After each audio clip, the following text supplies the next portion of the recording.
Assalamualaikum warahmatullahi wabarakatuh. Alhamdulillah wa ala ni'matillah amma ba'du. Para pemirsa yang dirahmati oleh Allah, berjumpa kembali dengan kami di MF Channel. Kami doakan semoga langkahan kaki, ayunan tangan, hembusan nafas, detak jantung, denyut nadi semoga bernilai ibadah oleh Allah Subhanahu wa taala. Amin amin ya rabbal alamin.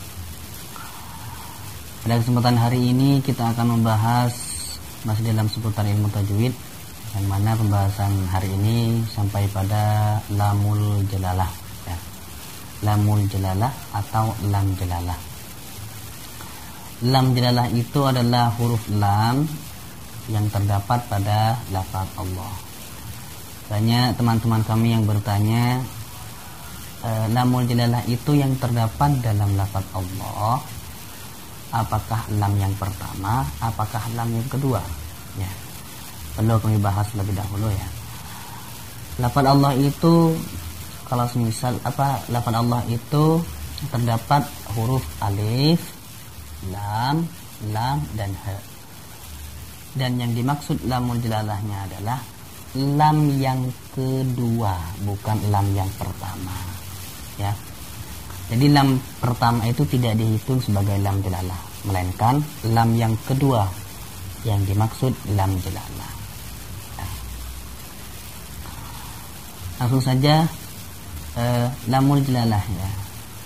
Lamul jalalah itu dibagi menjadi dua bagian. Yang pertama tafkhim, yang artinya tebal. Yang kedua adalah tarqiq, yang artinya tipis. Tafkhim artinya tebal, tarqiq artinya tipis. Kapankah lamul jalalah itu dibaca tafkhim? Dibaca tafkhim atau tebal apabila sebelum lam jalalah berharkat fathah atau dhammah. Ya.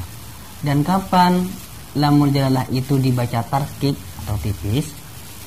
Yaitu apabila sebelum lam jalalah berharkat kasroh. Ya, itu perbedaan tafkhim dengan tarqiq. Contohnya seperti ini. Yang dibaca tafkhim ya.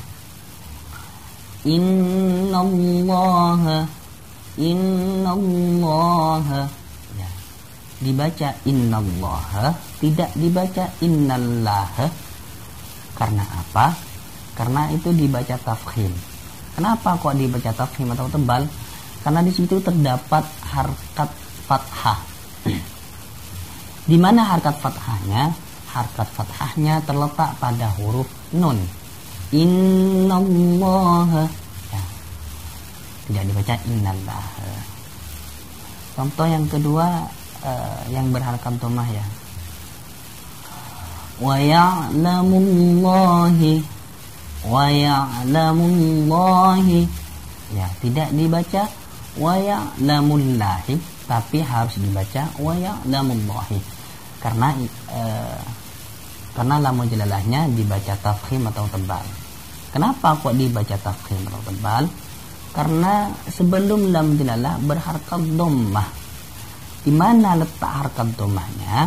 Letak harkat dhammahnya terletak pada huruf mim. Ya. Wa ya'lamullahi mullahi. Ya. Sekarang yang kedua tarqiq lam jalalah yang dibaca tarqiq atau tipis ya. Contohnya billahi ya, tidak dibaca billahi, tapi melainkan dibaca billahi. Kenapa kok dibaca billahi? Karena itu karena lam jalalahnya dibaca tarqiq atau tipis. Kenapa kok dibaca tarqiq? Karena sebelum lam jalalah berharkat kasroh ya. Di mana harkat kasrohnya? Harkat kasrohnya terletak pada huruf ba. Billahi ya. Tidak dibaca billahi ya. Contoh yang kedua Bismillahi Bismillahi, tidak dibaca bismillahi, tapi harus dibaca bismillahi. Kenapa? Karena lam jelalahnya dibaca tarkik atau tipis. Kenapa kok dibaca tarkik?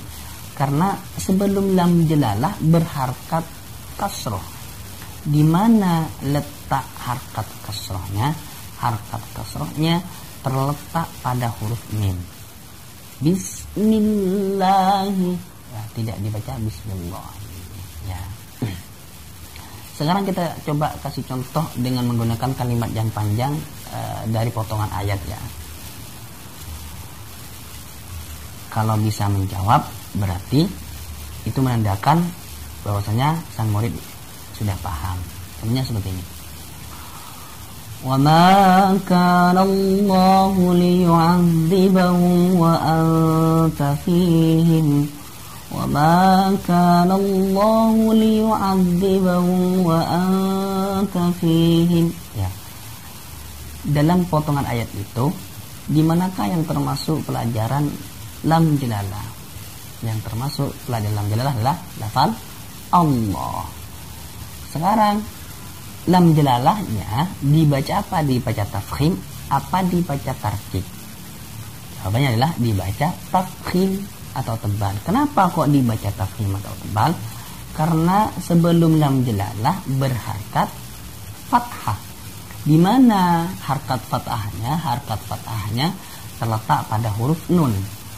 Wa ma kana Allahu liyu'adzibahum wa anta fihim. Ya, Allahu tidak dibaca wa ma kana Allahu. Ya. Contoh yang kedua. Coba. Fi sabilillahi yuwaffa ilaikum wa antum la tuzlamun.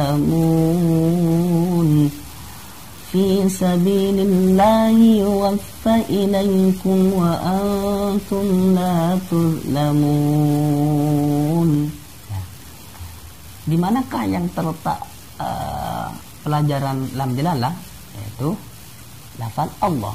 Sekarang lam jalalahnya dibaca apa? Dibaca tafkhim apa tarkik? Jawabannya adalah dibaca tarkik atau tipis. Kenapa kok dibaca tarkik? Karena sebelum lam jalalah berharkat kasroh. Di mana letak harkat kasrohnya? Harkat kasrohnya terletak pada huruf lam. Fi sabilillahi, tidak dibaca fi sabilillahi. Ya, seperti itu.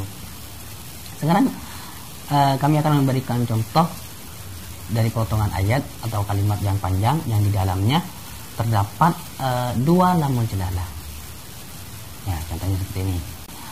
Wa man yushaqiqillahi wa rasulahu fa innallaha syadidul 'iqab.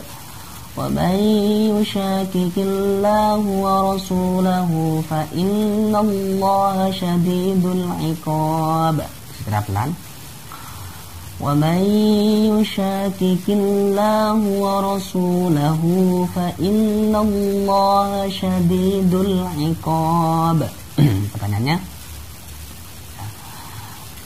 lam jalalah atau lafaz Allah yang pertama itu ya, lam jalalahnya dibaca apa? Dibaca tafkhim apa tarkik? Jawabannya adalah dibaca tarkik atau tipis. Kenapa kok dibaca tarkik? Karena sebelum lam jalalah berharkat kasroh. Di mana letak harkat kasrohnya? Letak harkat kasrohnya adalah pada huruf qaf. Ya. Wa man yushaqiqillahi wa rasulahu. Ya, tidak dibaca wa man yushaqiqillahu. Ya. Terus lafaz Allah yang kedua, lam jalalahnya itu dibaca apa? Dibaca tafkhim apa dibaca tarkik? Jawabannya adalah dibaca tafkhim atau tebal. Kenapa kok dibaca tafkhim?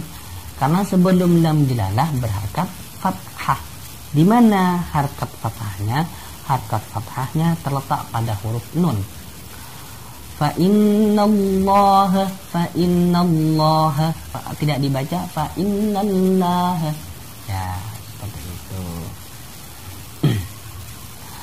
Mungkin hanya itu saja yang dapat kami bahas pada kesempatan hari ini.